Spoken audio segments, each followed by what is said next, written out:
Hey everyone, welcome back to Corporate Decoder, the place where we unwrap the mysteries behind the financial statements and try to spot the next big flop or a hidden gem just for you. Today we are diving into a Form 8K filing from Treasure Global Incorporated.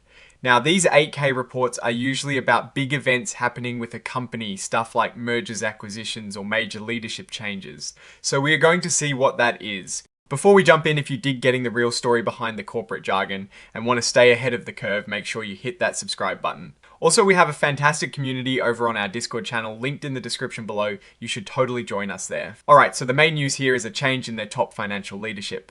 Ms. Chansey was stepping down as Chief Financial Officer on the 31st of December. Not a huge surprise some people move on from companies, but what is interesting is who is taking over. Mr. Pasparajan Alvadivlu, who is the Financial Controller, is getting promoted to Chief Financial Officer starting the 17th of December. This is a clear sign of promoting from within. Now let's talk about the money, because that is what we are really interested in. Mr. Pasparajan was already working for the company and had an employment agreement from September. As a financial controller, he was earning RM 12,500 ringgit per month. That is a solid salary, but here is the kicker. On top of his salary, he also gets $50,000 worth of the company's stock every year. This is a really smart way for companies to align their executives' interests with the shareholders. When the stock price goes up, his compensation goes up too. This means he has a direct incentive to make the company more valuable. Looking at his experience, Mr. Pasparajan brings over 11 years in accounting and finance. He has worked in crucial sectors like telecommunications and manufacturing. This broad experience is valuable because it means he likely understands different types of business operations and financial challenges. Before Treasure Global, he was a finance and administration manager at Longbow Solutions. His responsibilities there covered a lot of ground: managing money, handling banking, keeping an eye on cash flow, reporting financials, making sure they followed the rules, and overseeing general administration.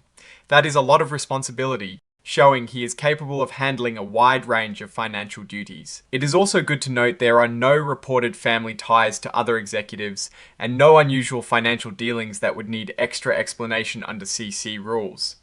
This suggests a clean appointment based purely on merit. The full details of his employment agreement are attached as an exhibit, and while we won't go through the whole thing, it is important to know that the agreement itself doesn't appear to have changed materially with his promotion.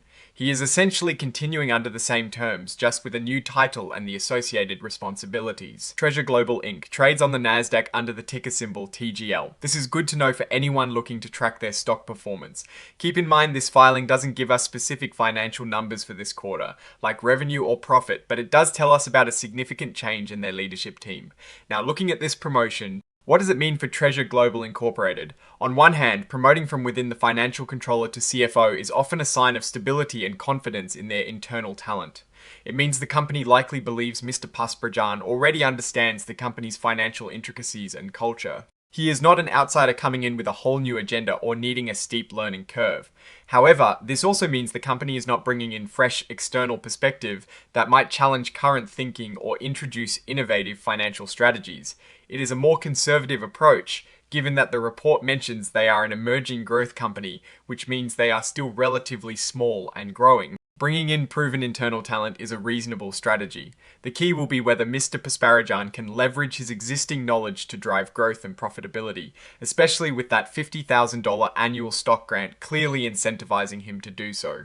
One of the things to watch for with companies that are emerging growth companies on the Nasdaq is their ability to manage their cash flow effectively and demonstrate a clear path to profitability.